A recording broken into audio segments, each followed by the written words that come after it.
wafdigan uu qaabilay gudoomiyaha bangiga dhexe Jamhuuriyadda Soomaaliland ayaa waxa ay ka socdeen mid kamid ah baananka Islaamiga ee dalka Thailand sidoo kalena waxa kamid ahaa khubaro dhinaca maaliyadda beeraha biyaha iyo macdanta gudoomiyaha bangiga dhexe Jamhuuriyadda Soomaaliland mudane Cali Ibrahim Jaamac Baghdadi ayaa waxa uu sharaxaad ka bixiyay waxyaabaha ay ka wada hadleen wafdigan ka socda baananka Islaamiga ee dalka Thailand mid kamid ah waxaanu sheegay inay ka wada hadleen sidii bangi Islaamiga ay uga hirgelin lahaayeen Jamhuuriyadda Soomaaliland halkan waxa weeyaan baanka dhexe Jamhuuriyadda Soomaaliland maanta waxa uu qashan ugu yimi wafdi ka socda dalka Thailand oo isugu jira khubaraha xagga maaliyadda iyo saynisyo waxa agtida taagan Chris ninkii loo dhigay suuqa Hargeysa aabihii weeyaan waa ka taagan waa kiniin ka yimi ninkan wuxuu ka yimi Thailand marka waxaan ku hodeynay inay halkan ka furdoonan insha Allah baan Islaamiga wada hadalka maanta noo bilaamay oo noo socon doona insha Allah khayr baan jeedona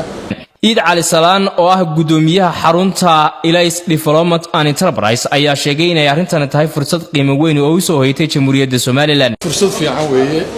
xaqiiqdii marka waftigan noo yimid sidii gudoomiyuhu sheegay waxay ka kooban yihiin magaranaysa scientists waxa kale oo ku jira jaamacadda Golis oo iyaduna partner la aniguna waxaan ahay bank oo la shaqeeya marka waxa weeye arrintan waxaan u aragnaa inay tahay saddex geesood oo ah xagii bankinkii waxaan u baahnayn inuu ka helayno iyo macro economic dalka oo kor loo qaado waayo ragga halkan socda waa scientists biyaha beeraha mineralska marka waxa weeye investmentkii iyo finance-kii wixii iskaliya Professor Saeed Ahmed Hassan gudoomiyaha jaamacadaha Golis ayaa isaguna sheegay inay wafdigani u yimaadeen Soomaaliland sidii ay kor ugu qaadi lahaayeen dhinaca dhaqaalaha wafdi wanaagsan ayaa inoo yimid oo heer sare oo matalaya maxaan rahdayay adduunka oo dhan runtii marka xagga science-ka la eego waa ninkani waxa weeye waa magac buu ku leeyahay meel walba waxaanu ka socdaa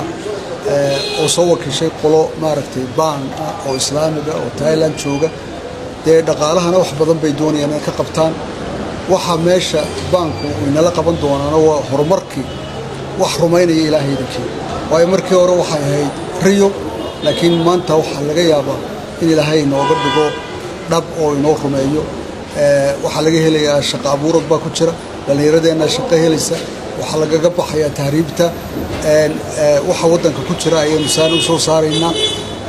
tacliintii baynu baranaynaa waxyaabo badan oo la koobi karin ayaa ilaahaydii u soo socda Soomaaliland Allah inoo rumeeyo faatixduna de waa baankuna waa miftaaxi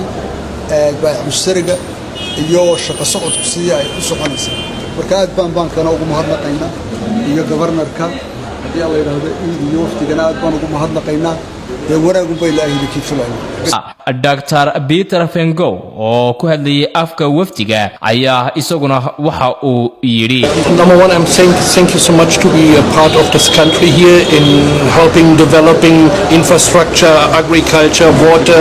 development, but also creating a network for a higher negotiation of Somaliland in overseas and especially in Asia, Europe and also Australia. Thank you. waxaan aad ugu faraxsanahay inaan imaado Soomaaliland oo kor u qaaday dhinaca beeraha biyaha kaabayaasha dhaqaalaha iyo sidoo kale horumarkaba isla markaasina ay intaasi oo dhami ka muuqdaan waxaanu ka shaqayn doonaa sidii aan isugu xidhi lahayn Soomaaliland iyo sidoo kale wadamada dibadda gaar ahaan wadamada Asia, Europe iyo Australia for a higher negotiation of Somaliland in overseas